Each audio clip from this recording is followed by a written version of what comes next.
How is everybody doing? My name is John Rudy. It's great to have you here on campus, but not on campus, but on campus. It's weird, and I admit that. But we are doing the best that we can to welcome you here for Parents Weekend.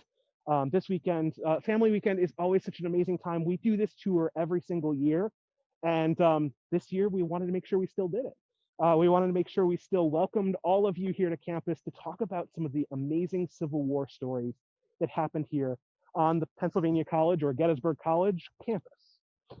Who am I? Well, you can't see my face because we're wearing masks this year. But normally you'd see my smiling face here. I am John Rudy, Gettysburg College graduate from 2007. And what you're about to see is some of my geeky research. I love researching the Civil War.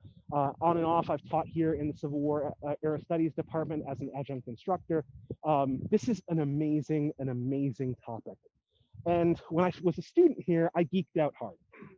I geeked out and dug into the research, and I played with this topic. And like so many people that go to college, I just kind of stuck around afterwards. And I've been here ever since, kind of digging into this. So some of this research I did when I was a student, some of this research came after, but this is really a powerful story. After I graduated from Gettysburg in 2007, I went across the mountain over there to Shippensburg University, got my master's degree in applied history.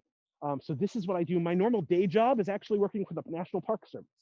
I work with the National Park Service down in Harpers Ferry, West Virginia, in the training office for the Park Service, teaching park rangers how to tell cool stories and how to ask cool questions and start really powerful dialogues and discussions about who we are as a nation and how we came through amazing and powerful moments like the Civil War. So that's what I want to do today. And behind the camera there is Allison Singley from the Parent Relations Office. I'm super excited that the two of us get to play out here today. Normally we have, 150 parents around us. So it's really cool to kind of have this intimate moment. And by the way, I am all for you hopping in the chat box and putting in questions there. I have my phone here. I will try to keep up with the chat as much as I can, knowing that my phone will probably lag here and there. I've also got some photos to share with you from Gettysburg College's special collections. A lot of our special collections has been digitized, and the Get Digital project on the college library's website is an amazing resource for you to investigate what this place looked like over all of the years it's been here, but the Civil War is where I geek out hard. And so if you ever come back to the college, come on back when, we're not doing this, and you can head over there to the library and actually dig through the real documents. But if you don't have that time, the Get Digital project lets you dig through them virtually. So I'm going to share some pictures with you and links if it works. Remember, this is all an experiment, and we're seeing just how well it works. Cool? Sound good? Awesome. Well, I want to start with this giant building behind me. And Allison, I'm going to step out of the way so you can show them this really cool building. This is the college edifice. It was built in 1837. It is the first permanent home for Pennsylvania College. Okay, wait a second. Your kids don't go to Pennsylvania College. They go to Gettysburg College. Gettysburg College during the Civil War was called Pennsylvania College. It didn't change its name until the early 20th century. And part of the reason it changes its name is because by that point, the word Gettysburg meant a lot to the world, sometimes even more than the word Pennsylvania meant. And so the college tried to hitch its star to the history of the battle and the history of Lincoln. But in 1863, during the battle, this is Pennsylvania College's main college building. There actually were 3 college buildings. And Joe, if you got it, if you can share that first link there, because my phone is bogged down right now. It's an 1862 image of the college campus. 1862 was a banner year for photographs of Pennsylvania College. We have a view book over in the library. Basically think of it like a college yearbook. We'll talk about that a little later too. But it means that we have pictures of the faculty, we have pictures of the landscape, we have so many photographs of what this place looked like. There were 3 buildings on campus, this one right here behind me. This is the college edifice. There was a second building over there, Linnaean Hall. We'll visit that in a few minutes. And then, okay, good. And then behind Allison is the 3rd building on the campus, the President's House. And that's it. Everything else you see around here, Schmucker Hall over there, the music building, McKnight over there, the language building, and over there the I know I'm behind the times. I'm sorry, Allison. Okay, cool. Okay, cool. And then over there, Glatfelter Tower. All of those buildings are post-Civil War. It was a small college. There's about 120 to 150 students that are on campus at any time in the 1850s and 60s. And those students range in age. They are everything from, well, from preteens to young men in their late 20s. College is not just the 4 years from 18 to 22 in the 1860s. No, it's a broad range. And Pennsylvania College here, we have not only the college, but a preparatory division. And that's what I want to talk about standing here. Because inside this building, not only did you have students taking classes, college classes, you had high school students preparing for college. And one of them, on the morning of July 1st, is feeling antsy. Morning of July 1st, Frederick Lehman starts hearing sounds outside the window of the classroom. Now, Frederick Lehman's an interesting kid.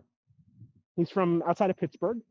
His dad was already in the Army. His dad actually has been fighting for 2 years in the United States military on the Sea Islands outside of the Carolinas. He's been seeing the war, and he's been writing home letters, because every soldier writes home letters and says, this is what's happening. This is what I'm seeing. Imagine being a 15-year-old kid. 15-year-old kid, and your dad's seeing all the adventure, and you're stuck in a classroom. The morning of July 1st, behind where you're standing, behind the camera, that direction right out there, you were standing right here, you start hearing thuds and crackles in the distance.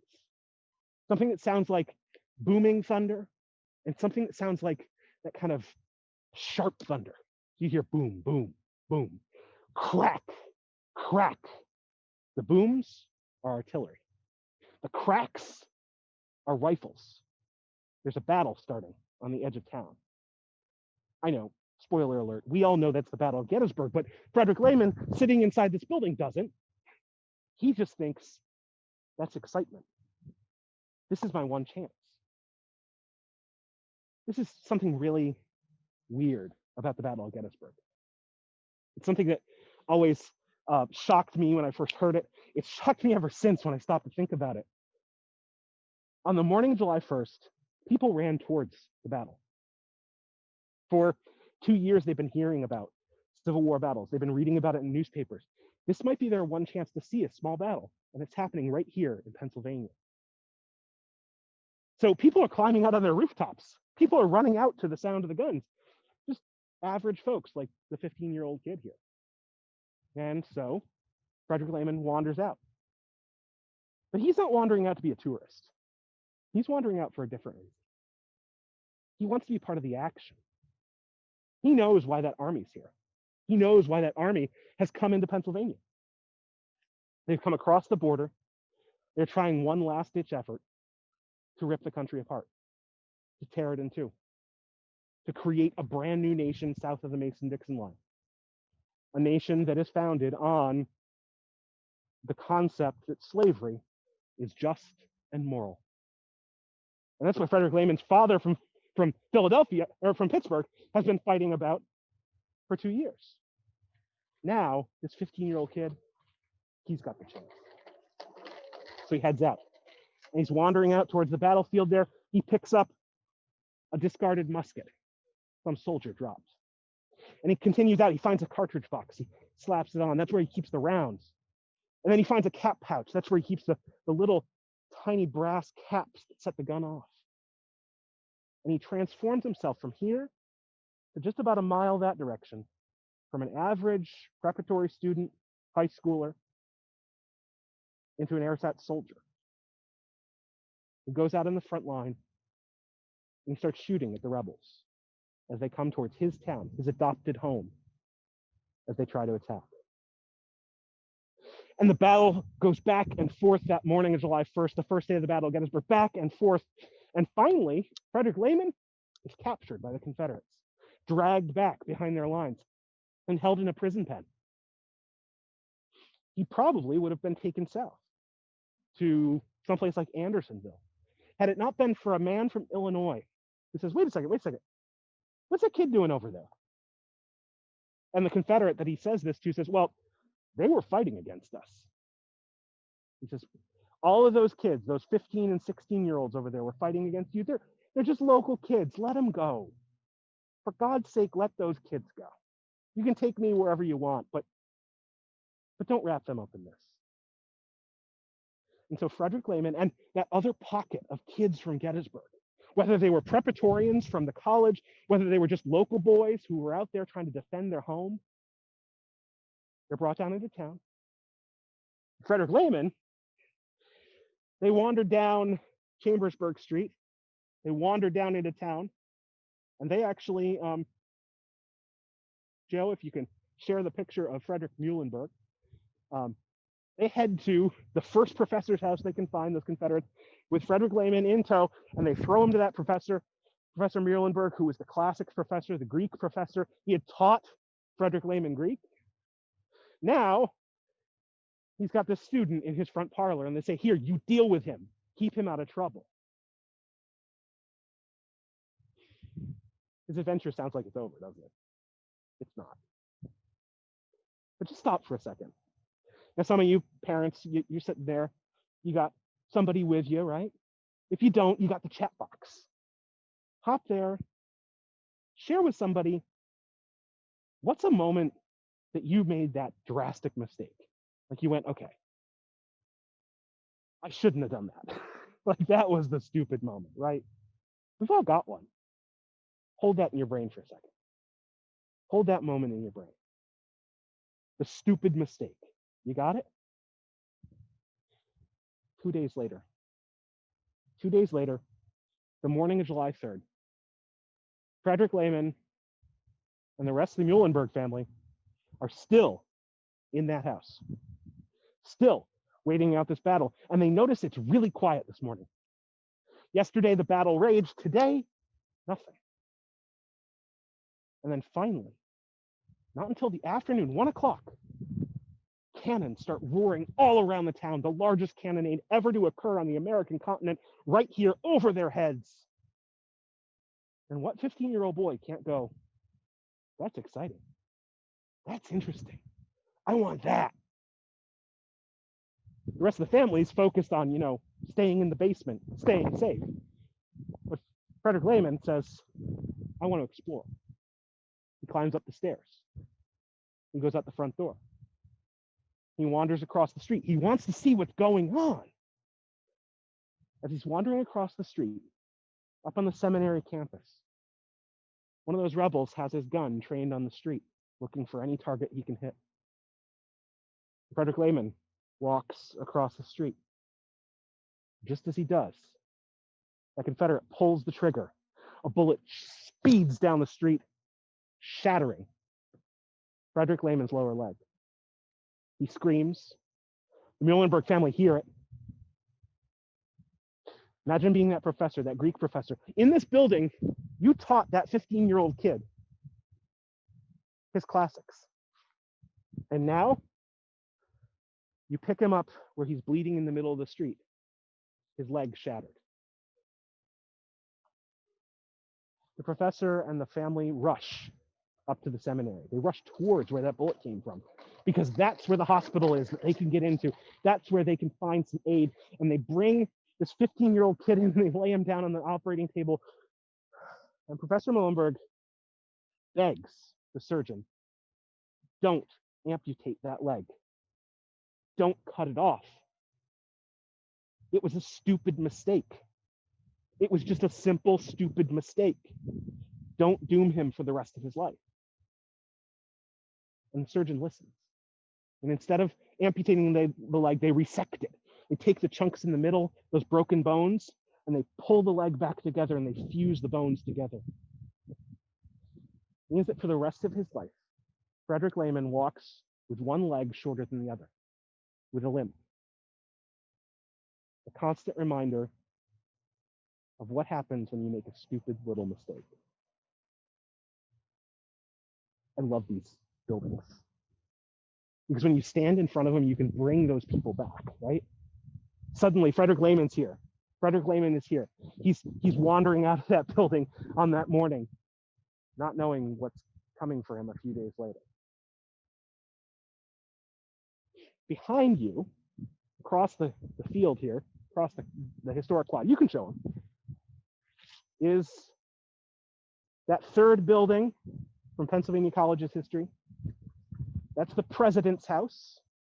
Oh, there we go. Get it in frame there. That's the president's house right there. And that's our next stop.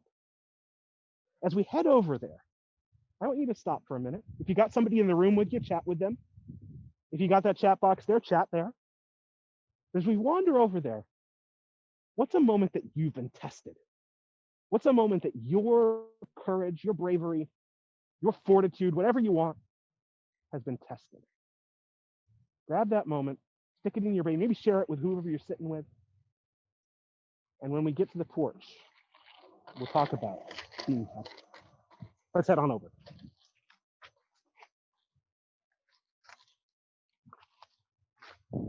And I'm going to try not to talk too much as we're moving because that's just kind of distracting. So we'll head on over and then we'll get there. But you can see the scenery around us. Allison, if you want to show them other things besides me, you're welcome to. I'm boring. The campus is interesting. There's Hogwarts. Hey, yeah.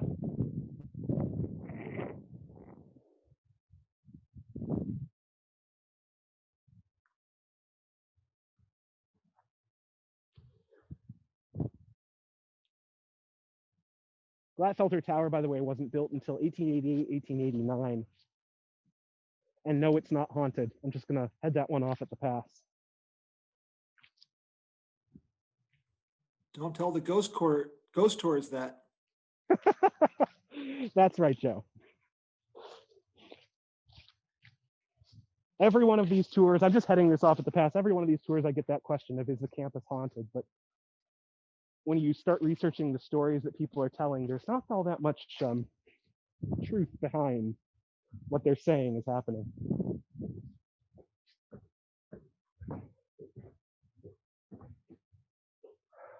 So this is the president's house. I love this building because the story behind this building is like one of those political drag-out fights. In 1850, Pennsylvania College gets a new president, President Henry Louis Barker. President Barker was a professor before. And one of the college's policies was that you were in locus parentis when you were at Gettysburg College, at Pennsylvania College. And that meant that your president of the college was your dad when you were here. And dad, by the college bylaws, lived on campus. President Barker had taught here. He knew what college students were like. The apartment for the president was over in the basement of Pennsylvania Hall. It was over in the basement of the building there. And he went, I have a fine farmhouse just outside of town. I am not going to live with stinky, smelly college students. I don't want to drag my family in there. I have a 20-year-old daughter that lives with us. This is not going to be a great situation in that building. The Board of Trustees go, but all of our college literature says the president lives on campus. It makes the parents feel good. It makes them feel safe, like their students are cared for. And he says, that's fine and dandy, but I don't want to live there. Come on. They go back and forth and back and forth and back and forth on this until finally the Board of Trustees just relents and they go, okay, fine. You won't live in the building. If we build you a mansion on campus, will you live in that? And he goes, yeah, sure.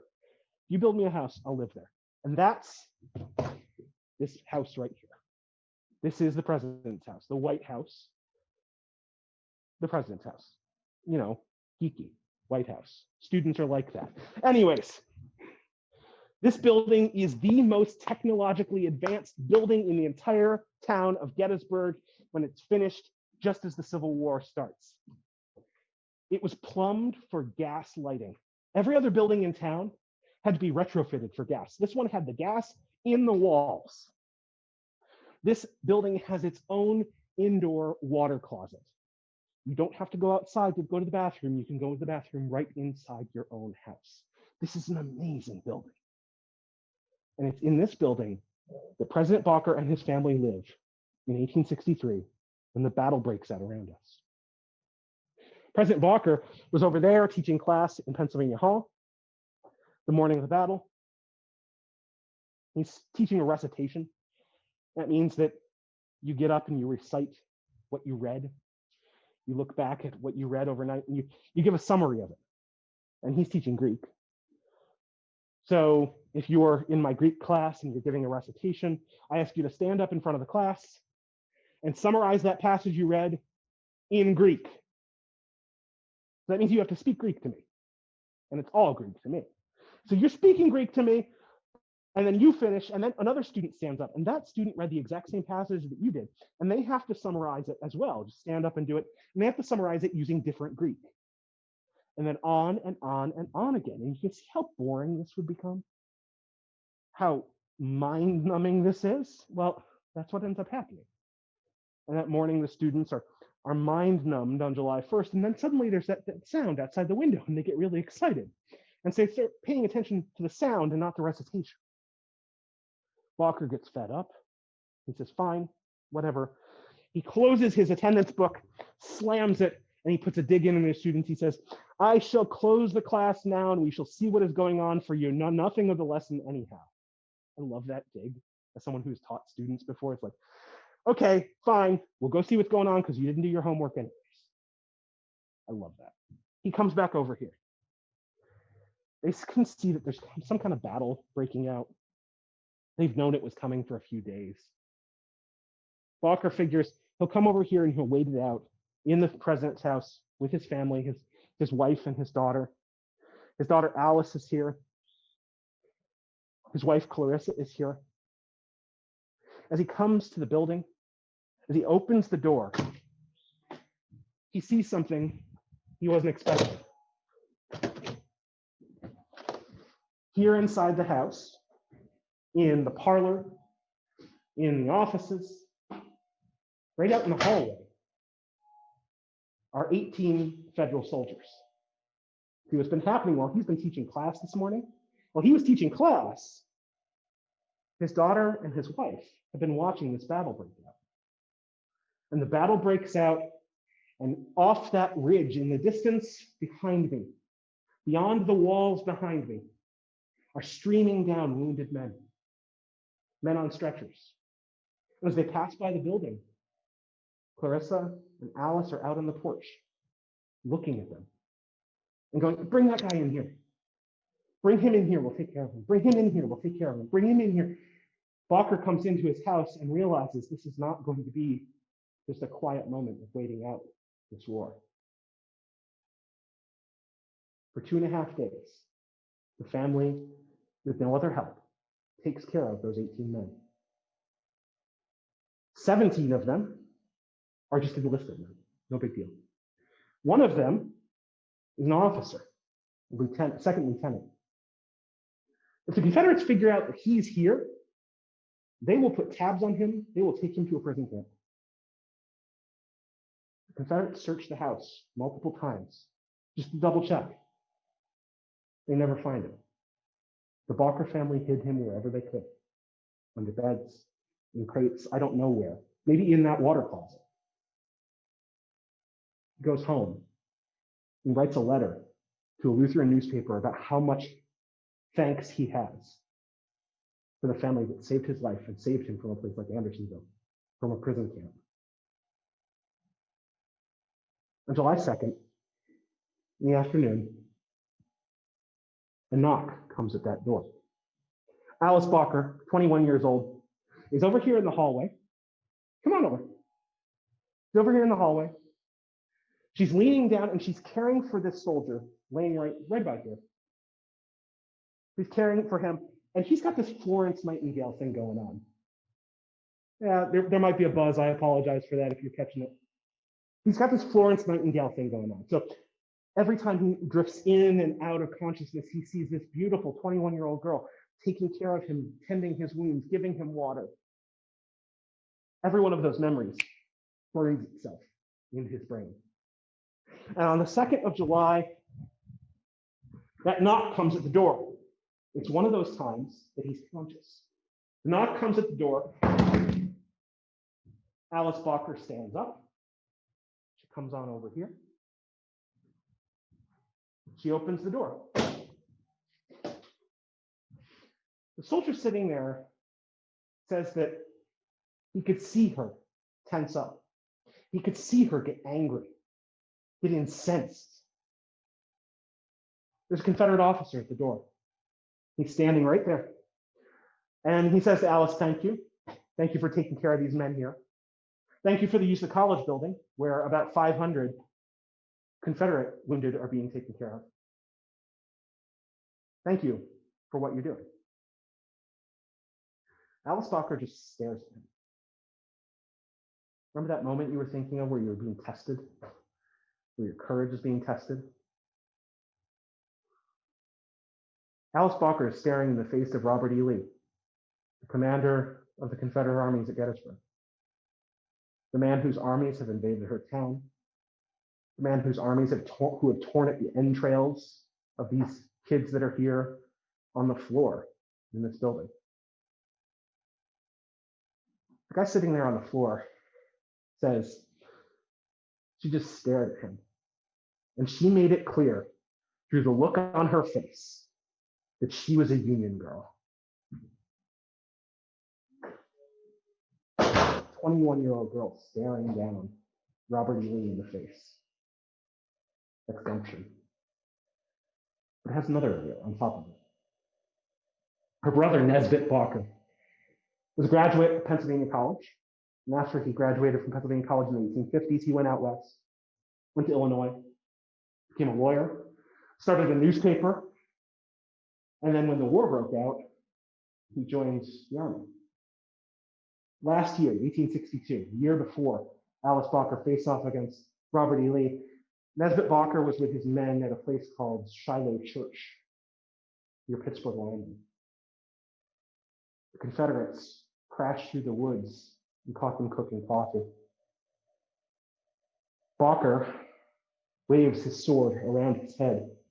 He's waving his sword around his head, trying to rally his men and get them to retreat. As he's waving that sword, a bullet from the Confederates splits along its blade, and a chunk of that bullet drives itself into his cheek, and he screams. He turns, he's too close to the fire. He runs with his men. As he's running, he's hit again and again and again. He's wounded 7 times. And then he falls down. His men charge forward. They try to get the body. He's still alive. They pick him up and they take him back to a field hospital. And then he's transported to Illinois. And the reason we know all about his wounds is because he writes a letter to his dad. Another time, a knock came at the door. Another piece of news. President Bacher is standing here. He gets that letter. He reads, his son is alive. He's wounded, but he's alive. He hands the letter off to the newspaper. And they publish it. Gettysburg is proud of their hero in 1862. But then, another knock.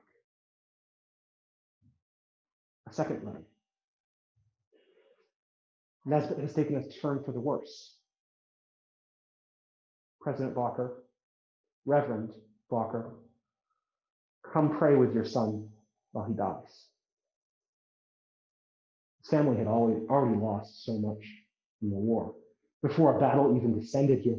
And then Alice Bacher standing here in the doorway, looking at that man commanding the armies that were ripping her town apart and that killed her brother.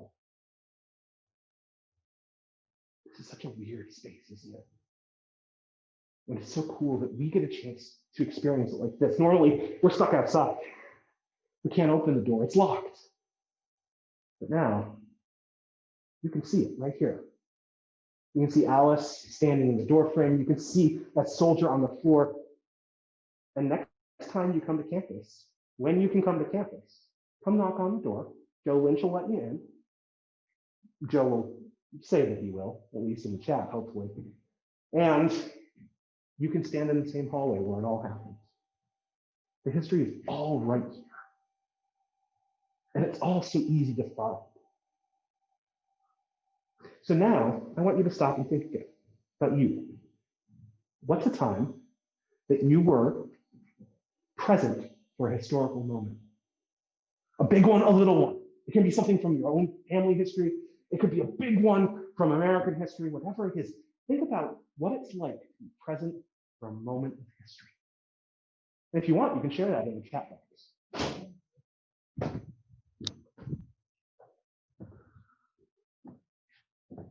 There we go. While you're doing that, I am going to share, hopefully, in the chat, as long as I can get it working. Yes. Oh, thank you, Carla. I just saw that chat. I'm going to share in the chat box here a letter that Robert E. Lee actually wrote in 1869 to one of Pennsylvania College graduates, David McConaughey, about how he preferred not to have monuments on any Civil War battlefield to anything. You might have seen that letter focused on John Oliver. Hey, John, it's a little hard to hear you while you're walking, so why don't you just get to your spot and Cool. start talking. Yeah, the wind is cutting into your audibleness.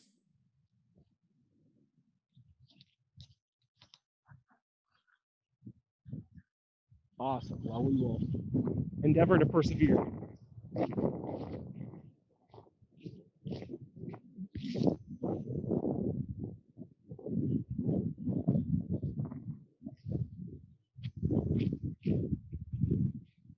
Next year will be the 100th anniversary of the name change from Pennsylvania College to Gettysburg College. It will. Happened in 1921. The letters that were written about that from alumni are fascinating. Well, pro and con. Okay, there we go. I should have a little bit of block from the wind now. The link I send in the chat there is to the Get Digital project, to a letter from Robert E. Lee to David McConaughey, actually talking about how there shouldn't be any Civil War monuments anywhere. And you might have seen it on John Oliver, a couple other places that letter got shouted out. It's really cool. It's a fascinating letter, and it's fascinating to think about why someone like Robert E. Lee doesn't want monuments. And part of it is because he doesn't want to keep the wounds of the war open. He wants to forget the war, and hopefully forget what the war created. And that creation was, of course, the freedom of 4 million people.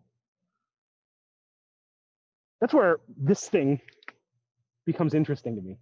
So when I was a student here, I saw this thing. We didn't know what to call it. We called it the shark fin. We called it the big thumb, all sorts of things, because we really didn't pay that much attention to it. It's just a hunk of art. And I've looked it up afterwards. It's apparently a really expensive piece of art. It's insured with Tiffany's for something like $2 million or something. That's because it's by Martin Puryear. Martin Puryear is a famous African-American artist who uses local materials to create his art. And this right here is the Sentinel. And the Sentinel was made out of all local materials. All these chunks of rock came from right here, which is really cool, because that means that this right here is a remnant of Linnaean Hall. This is parts of the foundation of Linnaean Hall, the third building on Pennsylvania College's campus. Right here, I'm standing literally basically in the middle of Linnaean Hall. Linnaean Hall was built in the 1840s, and it was built as this dedicated science and gymnasium building. This is the place that if you have a science class in the morning of July 1st, you're wandering over here. And the guy that you're talking to about it is Michael Jacobs. Jacobs is a really interesting character. He is a general scientist. You know, today we think of biologists, we think of physics, we think of any number of different specialties. He loves everything and he teaches everything. He's a botanist.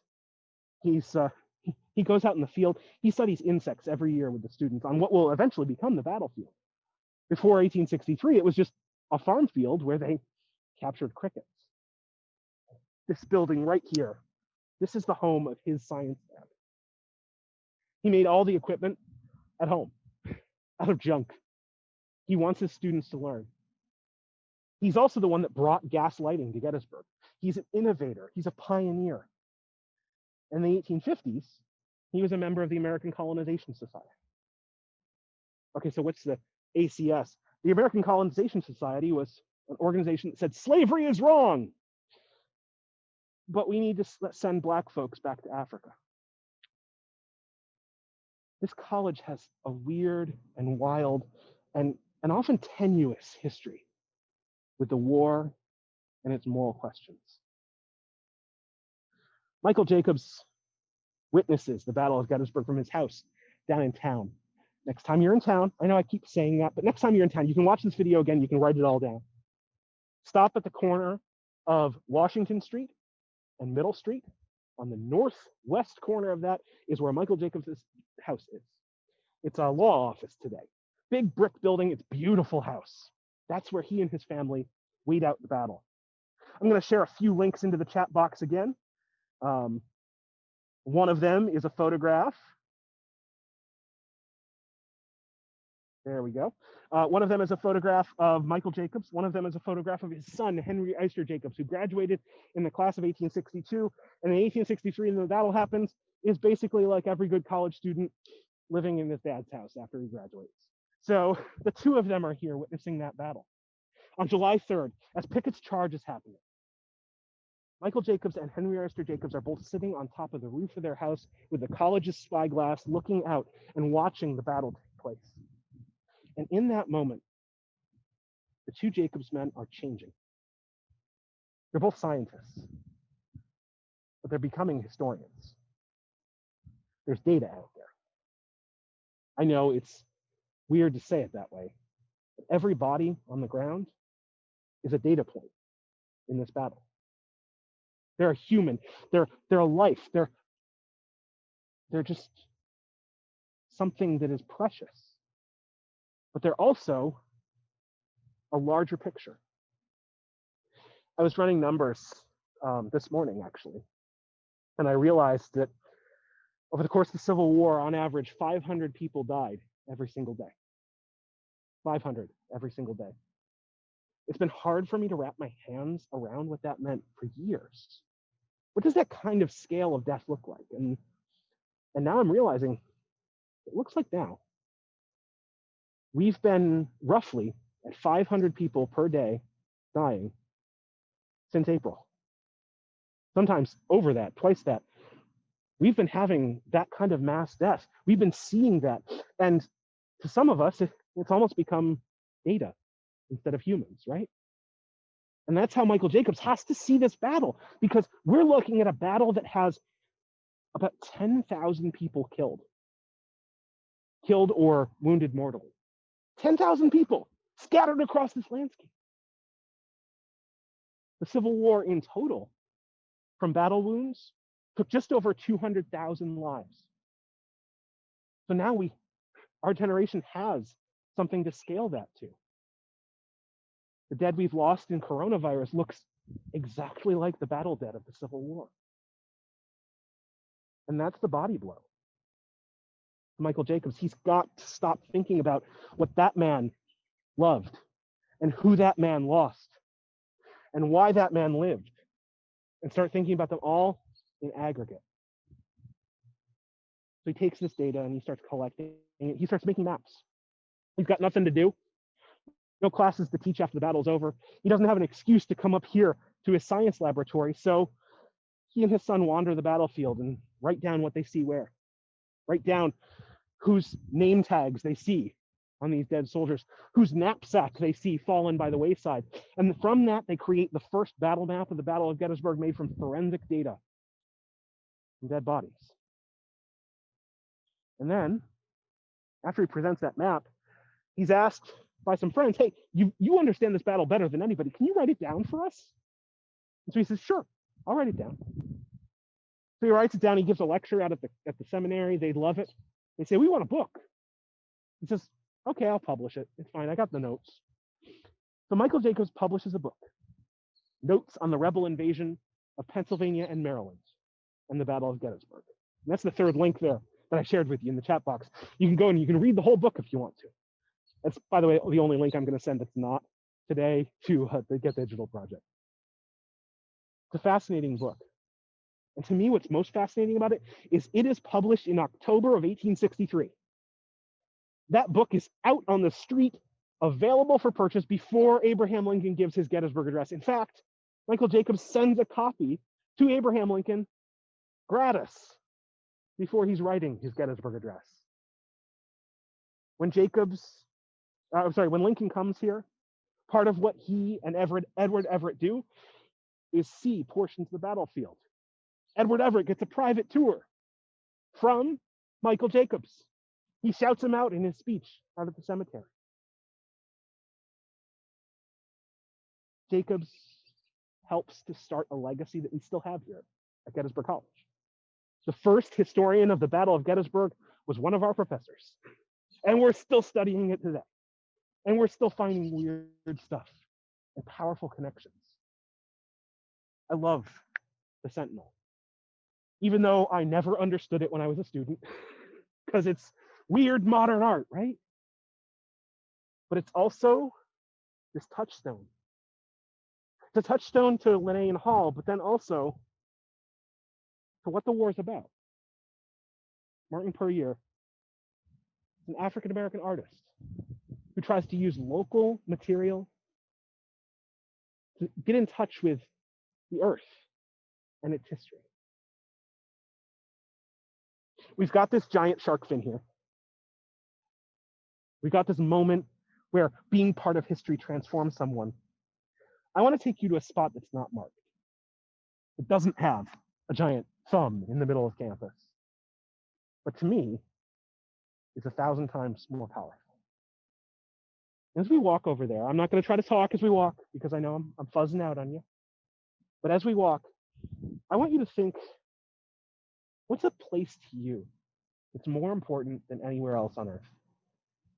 What's the place you care about? What do you love? Where is it? So come on, let's go over.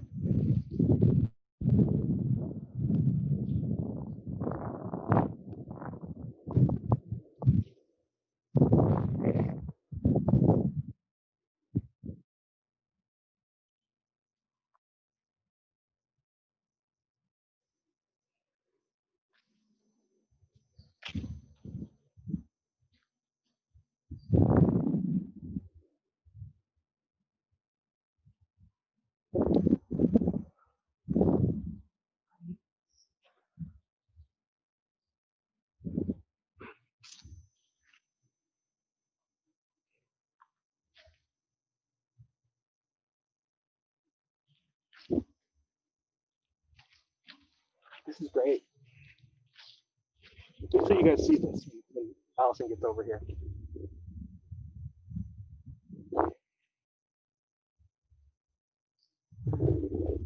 Okay, I lied. I said that the spot's not marked, but look at this. There's a social distancing study square right here, right on my favorite spot on campus. Okay, so it's marked, at least with temporary spray paint, it's marked. This was the site of a really important building in the history of the college edifice in Pennsylvania College. An outrageously important building to everybody who went to school inside that building between, about 1837 until, about 1850, 55 or so. And that's because this building right here was the bathhouse. This is the toilets. This is where, if you lived inside of Pennsylvania Hall, you came across every night to wash up, maybe take a shower, maybe not, and also to use the necessary room. Back in Boy Scouts, we used to call this type of bathroom a multi-holer. This was a massive bathroom, about 1.5 stories, great little building, and the students used it copiously. So copiously that eventually the college ran into a problem. It was full. you go to those like street fairs and stuff, and you see the pump truck. In 1855, 1860, 1863, you don't have a pump truck. You can't empty out a bathroom like this, but by hand, and I don't want to send anybody to do that work. So what the college does is they say, listen, we need a new bathhouse. We're not going to empty this one. Let's build another one just adjacent to it. And instead, we got to figure out what to do with this building. We've already invested in the infrastructure. They could knock it down, but then it's just a waste. They decide, let's renovate it. Let's renovate the building, cap over the toilets. I'm hoping they cap them really well. Renovate the building and make it into an apartment, a home. And it's going to be a perk for the college janitor. I know. I'm really hoping that it wasn't as smelly as I imagine it to be. But the man who made this place home and his family was a man named John Edward Hopkins, Jack Hopkins. Jack was the janitor. He was loved by the college students. Jack Hopkins was absolutely loved by the students of Pennsylvania College, so much so that in the 1862 yearbook, in the view book, that they have right up in special collections up there in the library, they actually write underneath his photograph, "Our Vice President." Yeah, he's the janitor, but they said, "Our Vice President." I love that. Okay, "Our Vice President." There's actually another one. There's a joking newspaper that's published by students, and in it they write this epic poem called "Our Jack, Jack the Janitor." Students love this guy. Imagine that, calling the janitor the vice president of the college. Jack was basically, imagine, you go into Starbucks and there's that guy behind the counter who always fixes your coffee. And you don't know his name and he doesn't know your name, but you've got that rapport with him. You go in, you're like, "Hey, how's it going? Good to see you again." And you get to know that person. That's Jack. And the students loved him for more than just the fact he's ubiquitous. He always rang the college bell late. And the college bell was what told them to get to class on time and what told them to get to chapel services on time. And so they always had an excuse to be late. He took care of the college grounds where they loved to sit and study or play. Our vice president. It was funny to those students because it's the janitor. It's funny to us probably because, he's the janitor and they think he was vice president. It was funny to students as well because I'm going to send a picture of Jack Hopkins to you through the chat. There we go. I will send, by the way, into the chat all of the links for the photos today at the end of the tour. So you've got them, you can bookmark them for later. There's the photo of Jack Hopkins. It was funny, the students in the 1850s and 60s, because Jack Hopkins was black. And a black man could never be the president or vice president of a college. Jack and his family have a target on their back. Oh, this, gotcha. In 1863, when Robert E. Lee invades Pennsylvania, I don't think so. I think somebody is unmuted there if you want to remute yourself. In 1863, as Robert E. Lee invades Pennsylvania, his army is snapping up African-American citizens. Here, about what? What did I say? They're grabbing folks and they're taking them. I said, are you a mount? Mounts? Oh, Mount St. Double Mary? check. Oh, no. Double check your mute there, folks. Awesome. Thank you so much. As Robert E. Lee's army comes in, they're snapping up folks left and right. In fact, Michael Jacobs' family down in Greencastle witnesses some of this. They see as a minister is bringing about 20 local citizens through town, tied at the wrists, dragged through town. The citizens of Greencastle get so angry at the sight, they come out from their houses, they assault those Confederates, they grab those local citizens, those friends of theirs, their neighbors. They take them to a barn and they safeguard them until the Confederates leave. Jack Hopkins, his wife Julia, and their son, Jack Jr. or Edward, run. We don't know where. They might have gone north to the hills in northern Adams County. There's some Quakers up there that might have taken care of them. Or they might have gone eastward because as you go east, every town you hit gets bigger and bigger. And every town in southern Pennsylvania has about the same percentage of black folks living there, about 10%. But in a place like York or Lancaster or Philadelphia, that 10% is huge. And there's safety in numbers. And Jack Hopkins comes back with his family after the battle, after Confederates have retreated. He finds his landscape changed. The college edifice had been used as a field hospital for Confederate soldiers. Some of those men survived, got better. But in any Civil War field hospital, some men die. And where do you put them? In the ground, right out back. Jack Hopkins is in charge of keeping this grass nice, keeping this place beautiful. And now, he's also in charge of a Confederate cemetery, right next to his home. His son, Edward, he can't go to the college for all the obvious reasons. Black man. His family doesn't have all the cash in the world. He's got to work for a living. He dreams of being a restaurateur. He wants to own a restaurant.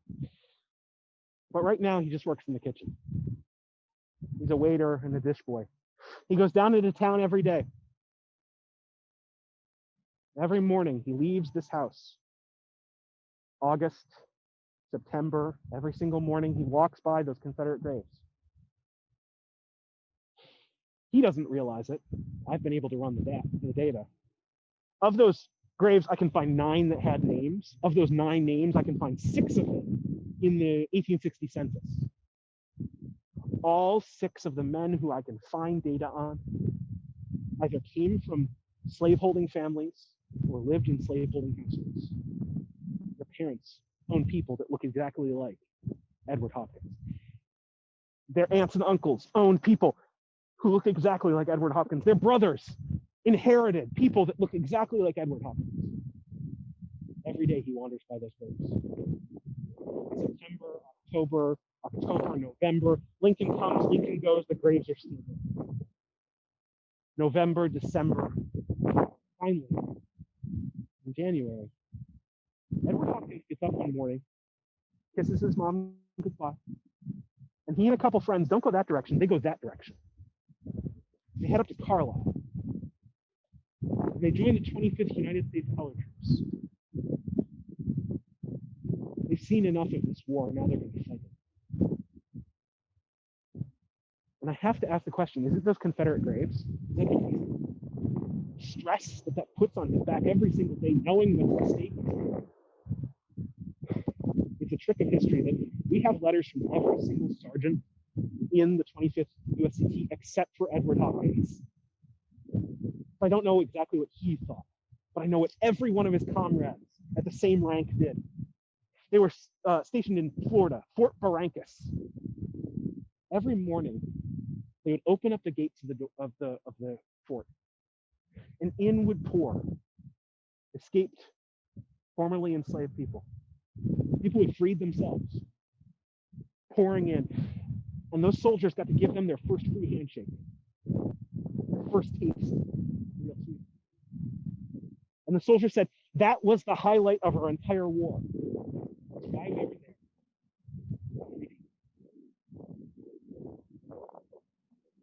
That's not it. I thought that was it. I thought that was the whole story. I love that story. But that's not the end of Edward Hopkins. He comes home. He actually had sun blindness for the rest of his life because of the sand and the standing out on guard duty and the landscape is not really all that natural. He comes back here to South Central Pennsylvania. His father dies a couple years later.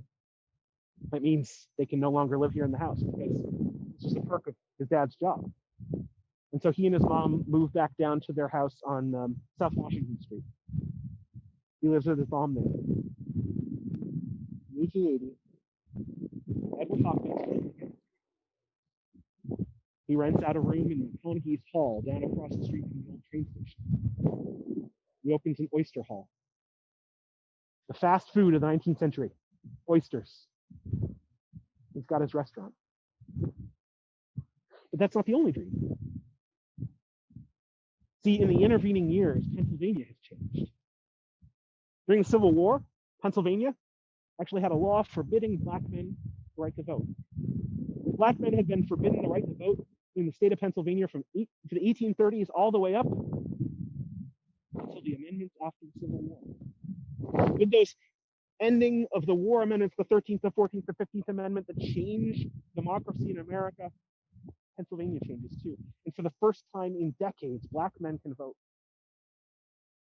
And in 1880, Edward Hopkins doesn't just vote. He runs for office. He runs to be the auditor and the clerk of the polls in the 3rd Ward of Gettysburg. And he wins. Edward Hopkins, son of Pennsylvania College's janitor,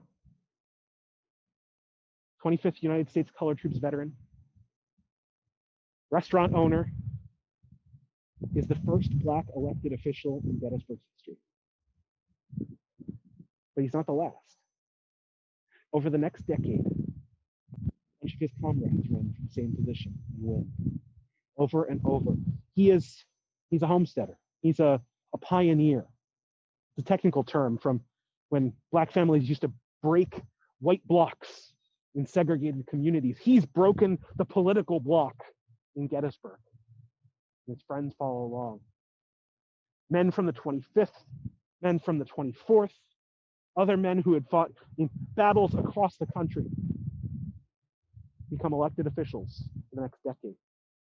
And then in 1890, Ed Hopkins runs again, and he wins. But he's not able to survive his tenure in office. He dies.